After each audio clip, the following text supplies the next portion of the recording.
Now last point from this chapter is rolling motion. हा या chapter मधला last point आहे रोलिंग मोशन. तर याच्यासाठी आता रोटेशनल मोशन आणि रोलिंग मोशन याच्यामध्ये काय डिफरन्स आहे, तर जेव्हा आपण रोटेशनल मोशन कन्सिडर करतो तेव्हा ऍक्सिसच्या भोवती एखादी बॉडी रिव्हॉल्व होत असताना त्याच्यामधले सगळे पार्टिकल्स हे सर्कलमध्ये रिव्हॉल्व होतात. त्या ऍक्सिस ऑफ रोटेशनच्या भोवती ते पण सर्कलमध्ये रिव्हॉल्व होत असतील. पण जर आपण रोलिंग मोशन कन्सिडर करत असू तर त्याच्यामध्ये दोन प्रकारच्या मोशन होतात. एक म्हणजे ट्रान्सलेशनल, त्यालाच आपण लिनियर मोशन पण म्हणतो. तर एक ट्रान्सलेशनल मोशन असेल आणि दुसरी असेल रोटेशनल मोशन. ट्रान्सलेशनल आणि रोटेशनल या दोन्हीचं कॉम्बिनेशन म्हणजे काय असणार आहे, रोलिंग मोशन असेल. आता एकाच वेळी दोन्ही मोशन कशा परफॉर्म होतात तर त्याच्यासाठी आपण एक्झाम्पल घेऊ शकतो, ते म्हणजे रोड रोलर. रोलर असेल किंवा कोणतंही चाक जर समजा आपण असं रोल करत घेऊन गेलो तर त्यावेळी तिथे दोन प्रकारचे मोशन परफॉर्म केले जातात, एक ट्रान्सलेशनल आणि दुसरी रोटेशनल. आता तो जो रोड रोलर असणार आहे त्याच्यामध्ये कुठेतरी सेंटर ऑफ मासचा पॉइंट असेल. ज्या ठिकाणी आपण कन्सिडर करतो त्या बॉडीचं होल मास कॉन्सन्ट्रेट होतं. आता हे जे सेंटर ऑफ मास आहे त्याची पोझिशन या बॉडीमध्ये चेंज होत नाही. आता याच्यामध्ये हे नंबर ऑफ पार्टिकल्स असणार आहेत. आता ज्यावेळी आपण ही बॉडी रोल करतो जेव्हा आपण रोल करत नेणार आहे तेव्हा रोल करत असताना त्याच्यामधले जे पार्टिकल्स आहेत ते पार्टिकल्स काय होणार आहेत, त्यांची पोझिशन चेंज करतील. म्हणजे आता इथं पार्टिकल असेल, इथून इकडे रोल केला तर तो या बाजूला जाऊ शकतो, इकडच्या बाजूला येऊ शकतो. म्हणजे रोलिंग मध्ये प्रत्येक वेळी ह्या पार्टिकल्सची मोशन ही चेंज होते. म्हणजे ते पण त्यांची रोटेशनल मोशन परफॉर्म करतात. पण हा जो सेंटर ऑफ मासचा पॉइंट आहे तो पॉइंट मात्र तसाच पुढे जाणार. इथं जरी हे रोल झालेलं असलं तरी तो इथंच राहील.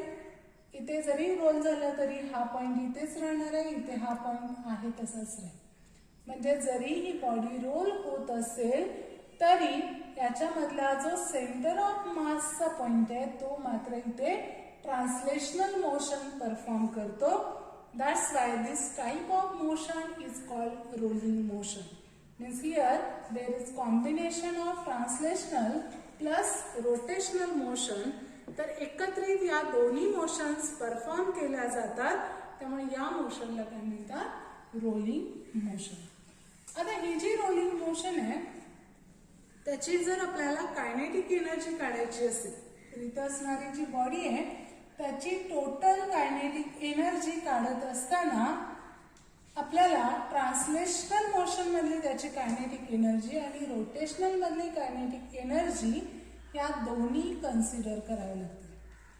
Total energy of rolling body is equal to, we consider kinetic energy of translational motion plus kinetic energy of rotation. आता जर वेलॉसिटी v कन्सिडर केली त्याची अँग्युलर वेलॉसिटी ओमेगा असेल, I हा मोमेंट ऑफ इनर्शिया घेतला आणि m हे त्याचं मास असेल तर ट्रान्सलेशनल कायनेटिक एनर्जी असेल half mv square plus rotational kinetic energy असेल हाफ I ओमेगा स्क्वेअर. आता इथं जो फॉर्म्युला आपण बघणार आहे तो तुम्हाला कॉम्पिटेटिव्ह एक्झामसाठी इम्पॉर्टंट असेल. म्हणजे कन्व्हर्जन करून तुम्हाला त्याच्यासाठी इक्वेशन तयार करता यायला पाहिजे. आता याच्यामध्ये जर आपण ऑब्झर्व केलं तर आपण v is equal to R omega हा फॉर्म्युला बघितलेला आहे. मग याच्यावरून आपण ओमेगाची व्हॅल्यू लिहू शकतो. Omega is equal to phi upon R. आता कॅपिटल स्मॉल कोणतेही घेऊ शकता. V is equal omega is equal to काय येणार आहे, फी बाय आर येणार आहे. As well as we can consider this I that is moment of inertia is equal to M K square. आता हे के कधी घेतो आपण, जर के हे रेडियस ऑफ गायरेशन असेल. Radius of gyration he term आपण स्टडी केलेली आहे. It is the distance between axis of rotation and the point where whole mass of body is supposed to be concentrated. आणि इथे आपण जी रोटेशनल मोशन आहे, translational motion आहे, त्याच्यामध्ये centre of mass point त्या बॉडीचा कन्सिडर करतोय. तेव्हा I इज इक्वल टू काय येणार आहे mk² आणि omega is equal to V/R या फॉर्म्युल्यामध्ये आपण सबस्टिट्यूट करणार आहे. मग जर इथे सबस्टिट्यूट केलं तर आपल्याला मिळेल is equal to half mv², इथे हाफ mv² प्लस हाफ, आता I साठी मी सबस्टिट्यूट करते mk² आणि हे जे V/R आहे त्याच्यासाठी आपण घेणार आहे ओमेगा² मध्ये V/R सबस्टिट्यूट केला, V/R ब्रॅकेट स्क्वेअर. तर इथे मिळेल is equal to half mv² plus half mk² into V²/R². इथे याचा स्क्वेअर घेतला आपण, हाफ mk² इंटू V²/R². आता या इक्वेशन मधून काय कॉमन निघतंय, इथे काय कॉमन निघणार आहे mv². दोन्ही मधून हाफ mv² कॉमन निघेल. इथे हे हाफ mv² आहे, इथे हाफ mv². हे जर कॉमन घेतलं तर ब्रॅकेट मध्ये काय राहणार आहे, इथे 1 राहील प्लस इथे राहणार आहे k²/R². म्हणजे जी रोलिंग बॉडी आहे त्या रोलिंग बॉडीची कायनेटिक एनर्जी ही या फॉर्म्युल्यावरून आपल्याला घेता येईल, half mv² bracket 1 plus k²/R². आता हा जो फॉर्म्युला आहे तो फॉर्म्युला यूज करून आपण पुढचं डेरिव्हेशन बघणार आहे. म्हणजेच आपल्याला रोलिंग बॉडीसाठी वेलॉसिटी आणि ऍक्सिलरेशन, वेलॉसिटी आणि लिनियर ऍक्सिलरेशन याच्यासाठी फॉर्म्युलेज स्टडी करायचे. Linear acceleration and speed of rolling body down and inclined plane. लिनियर acceleration and speed of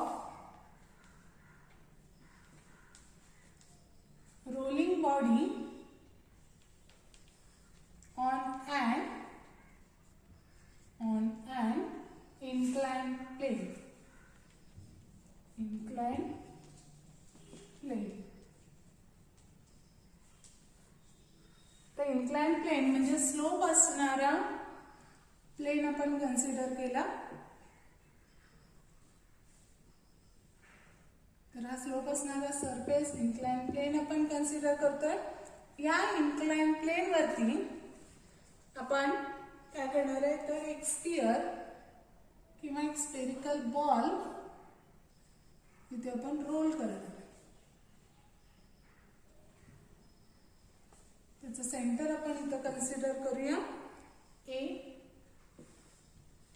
आणि इथून ती बॉडी आपण या इन्क्लाइन सरफेस वरती रोल करतोय आणि रोल केल्यानंतर ती जी बॉडी आहे ती बॉडी समजा इथे after some time it comes to point B. After some point it comes to point B. आता जर इथे आपण या इन्क्लाइन्ड प्लेन वरती तो स्फिअर तसाच खाली सोडला आणि तो रोल न होता जर इथून स्लिप झाला, तर स्लिप झाला असेल तर इथे त्याची फक्त ट्रान्सलेशनल मोशन परफॉर्म होते. पण जर तो रोल होत असेल तर मात्र याची ट्रान्सलेशनल प्लस रोटेशनल मोशन दोन्ही परफॉर्म होणार आहेत. त्यामुळे ही जी मोशन आहे ती मोशन काय असेल इथे त्याची रोलिंग मोशन असेल. इथे काय असेल त्याची रोलिंग मोशन असेल. मग इथे आपण कन्सिडर करणार आहे समजा हा हॉरिझॉन्टल सरफेस असेल, इथून ज्या अँगल मध्ये तो इन्क्लाइन झालेला आहे तो अँगल आपण थीटा कन्सिडर केला आणि जिथून आपण तो बॉल खाली सोडणार आहे तो स्फिअर रोल करणार आहे ती जी हाईट आहे आपण कन्सिडर करणार आहे इट इज h. आणि त्यानं कव्हर केलेलं हे जे डिस्टन्स आहे ते आपण कन्सिडर करणार आहे यस. डिस्टन्स हे काय असेल, यस असेल. Here we consider this is distance h,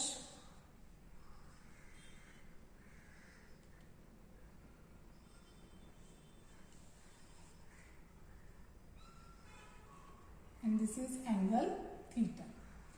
आता इथून आपण हा रोल केल्यानंतर तो बी पॉइंट पर्यंत येणार आहे, त्यावेळी त्याने कव्हर केलेलं डिस्टन्स आपण घेतलं यस. त्याची या हॉरिझॉन्टल सरफेस पासून असणारी जी हाईट आहे ती आपण कन्सिडर केली एच. आता आपण आत्ताच बघितलेलं होतं रोलिंग मोशन असेल, for rolling motion it is value of kinetic energy we consider it is E. त्याच्यासाठी आपण घेतलं होतं half M V square plus half I omega square, half M V square plus half I omega square, आणि ते सगळं solve करून आपल्याला इथे इक्वेशन मिळालेलं होतं half M V square in bracket 1 plus K square upon R square. इथे आपल्याला टोटल कायनेटिक एनर्जी त्याची मिळालेली होती E is equal to half mv square in bracket 1 plus k square upon r square.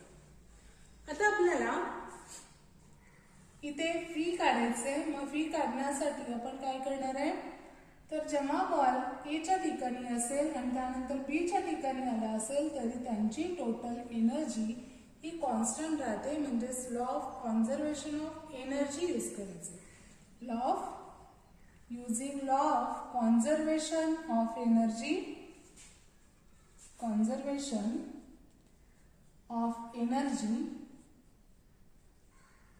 law of conservation of energy जर आपण use केला तर total energy at point A is equal to असेल total energy at point B. आता एच्या ठिकाणी सुरुवातीला तो जो स्फिअर आहे तो स्टेशनरी असणार आहे, त्यामुळे त्याची कायनेटिक एनर्जी 0 असेल. आणि त्याची जी पोटॅन्शियल एनर्जी आहे, जर तो हाईट एच ला असेल तर पोटॅन्शियल एनर्जी काय येणार आहे, एम जी एच. म्हणजे इथं potential energy plus kinetic energy आपण घेतली at point A is equal to potential energy plus kinetic energy at point B.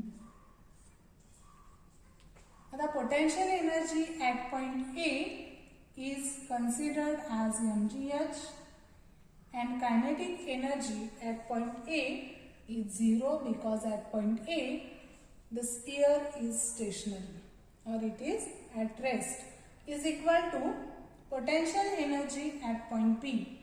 आता B च्या ठिकाणी तो हॉरिझॉन्टल सरफेसला असणार आहे, त्यामुळे पोटेन्शियल एनर्जी इथं 0 झाली कारण h ची व्हॅल्यू इथं 0 होणार. इथे काय होईल, h ची व्हॅल्यू 0 होईल, त्यामुळं पोटॅन्शियल एनर्जी 0 असेल. पण त्याची जी कायनेटिक एनर्जी आहे, आता ही रोलिंग बॉडी आहे त्यामुळे ही कायनेटिक एनर्जी आपण घेणार आहे half M V square in bracket 1 plus K square upon R square. 1 plus K square upon R square. आता आपल्याला फी स्क्वेअरची व्हॅल्यू पाहिजे, त्यामुळे हे जे 2 आहे ते 2 आपण इकडे ट्रान्सफर करणार आहे. आता इथलं यम आणि हे यम इथं कॅन्सल होईल, म्हणजे इथे काय राहणार आहे, twice G H is equal to इकडे राहील यम कॅन्सल झालेलं आहे V square in bracket 1 plus K square upon R square.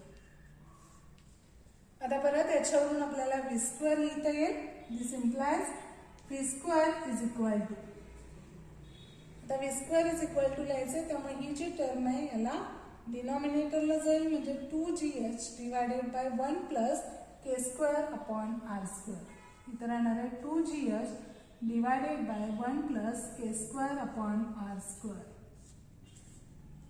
मग याच्यावरून आपल्याला रोलिंग बॉडीसाठी लिनियर स्पीडची व्हॅल्यू मिळेल. म्हणजे दोन्ही बाजूचं स्क्वेअर रूट घ्यायचे.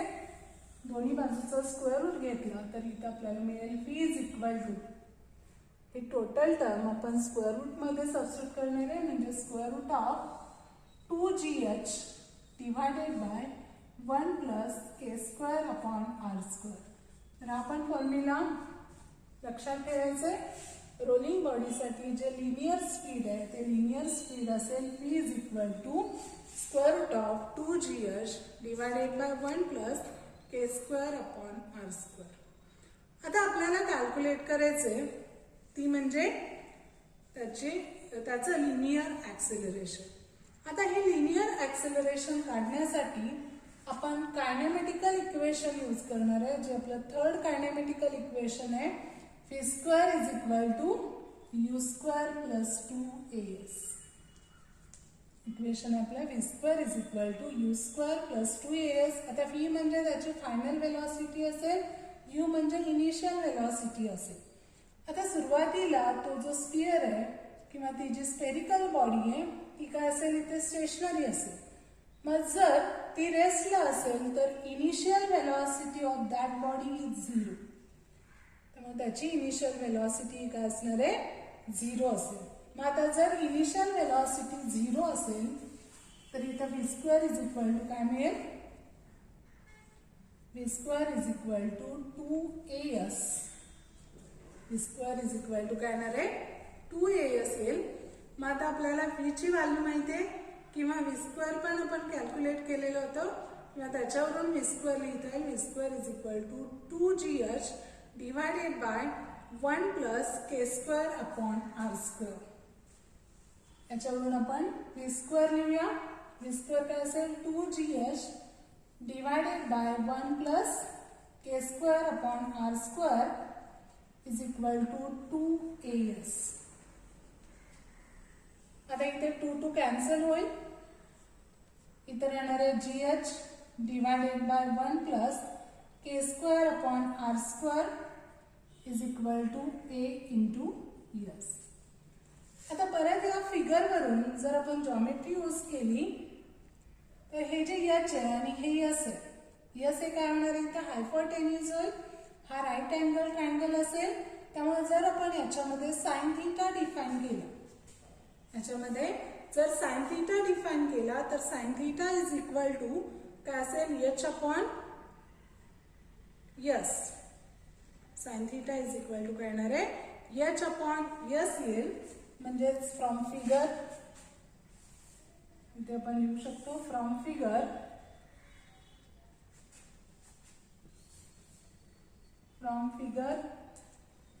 Sign theta is equal to h upon s और s is equal to h upon sine theta. Sine theta is equal to काय असेल, h अपॉन s असेल किंवा s is equal to h upon sine theta असेल. तर ही value याच्यामध्ये substitute करायची. इकडे आहे gh upon 1 plus K square upon R square is equal to इथे a इंटू s म्हणजेच a into h upon sine theta. आता याच्यामध्ये बघा हे h आणि हे h इथे कॅन्सल होईल. आपल्याला करायचे linear acceleration of rolling body. That's why we can write here a is equal to, आता हे साइन थीटा इकडे ट्रान्सफर करणार आहे आपण. इथे राहील g sine theta divided by 1 plus K square upon R square. म्हणजे लिनियर ॲक्सेलरेशनची व्हॅल्यू मिळेल a is equal to g sine theta divided by 1 plus K square upon R square.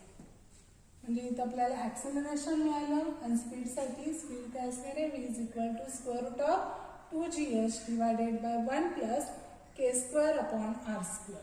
तर इथे आपला हा चॅप्टर संपलेला आहे. आणखी एक याच्यामध्ये लक्षात ठेवायचं, लिनियर मोशन आणि जी रोटेशनल मोशन आहे त्याच्यामधली आपण ॲनालॉजी बघितलेली आहे किंवा लास्ट इयरला ते कायनेमॅटिकल इक्वेशन्स पण बघितलेले होते. पण परत एकदा सांगते, जे कायनेमॅटिकल इक्वेशन्स आहेत 3 इक्वेशन्स आपण लिनियर मोशनमध्ये ती इक्वेशन्स काय घेतो, p is equal to u plus at, s is equal to ut plus half at square, as well as v square is equal to u square plus 2as. तर या equations वरून तुम्हाला competitive एक्झामसाठी हे important equations आहेत, लक्षात ठेवायचे. तर लिनियर मध्ये जे हे 3 इक्वेशन्स आहेत त्याच्यावरून आपल्याला रोटेशनल मोशनसाठी हे कायनेमॅटिकल इक्वेशन्स लिहिता येतात. त्याच्यासाठी आपण यांच्यामधली एनालॉजी कन्सिडर करायची. आता ही जी फायनल व्हेलॉसिटी आहे, तर लिनियर व्हेलॉसिटीसाठी आपण काय घेतो, अँग्युलर व्हेलॉसिटी ओमेगा. मग इथं फायनल व्हेलॉसिटीसाठी आपण ओमेगा कन्सिडर केलं इज इक्वल टू ही इनिशियल व्हेलॉसिटी यू, त्याच्यासाठी आपण घेणार आहे ओमेगा नॉट.